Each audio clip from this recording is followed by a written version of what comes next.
എപ്പോഴും എൻ്റെ ഗുരുനാഥന്മാരോട് പറയും എന്താണ് അമേച്ചർ, എന്താണ് പ്രൊഫഷൻ എന്ന് പറയുന്നത്. പ്രൊഫഷൻ വെച്ചാൽ അത് നമ്മൾ പ്രൊഫഷനായി തിരഞ്ഞെടുക്കും, അത് നമ്മളെ തൊഴിലായിട്ട് എടുക്കുന്നു എന്നുള്ളതാണ്. അമേച്ചറിൽ അഭിനയിക്കുമ്പോൾ നിങ്ങളിപ്പോൾ ഒരു ടീച്ചറായി അഭിനയിക്കുന്ന സമയത്ത് അങ്ങനെ തന്നെയല്ലേ അത് വരിക. പഠനം കഴിഞ്ഞ് നേരെ പഠനത്തിൽ പോകുന്ന സമയത്ത് ഞാൻ പ്രൊഫഷണൽ നാടകത്തിൽ പോകാറുണ്ടായിരുന്നു.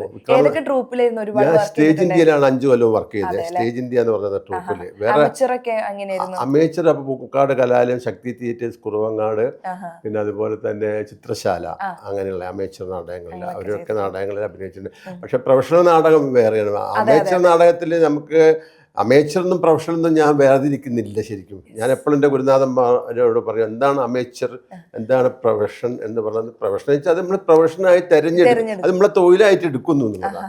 അമേച്ചറിൽ അഭിനയിക്കുമ്പോൾ നിങ്ങളിപ്പോൾ ഒരു ടീച്ചറായി അഭിനയിക്കുന്ന സമയത്ത് അങ്ങനെ തന്നെയല്ലേ അത് വരിക. ഞാനും ഡ്രാമ സ്കൂളിൽ പഠിച്ചിട്ടുണ്ടായിരുന്നു. അപ്പം ഞാനും ഇങ്ങനത്തെ ഒരു കൺഫ്യൂഷനിലായിരുന്നു. ആദ്യം പ്രൊഫഷണലും ഈ പറഞ്ഞ അമേച്ചറൊക്കെ എങ്ങനെയാണ് വ്യത്യാസപ്പെട്ടിരിക്കുന്നത്.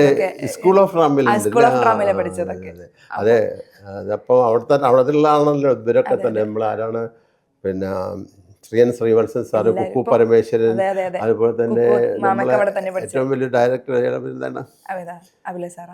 നമ്മളെ MP-യുടെ മകൻ ശ്യാമപ്രസാദ് സാറ്.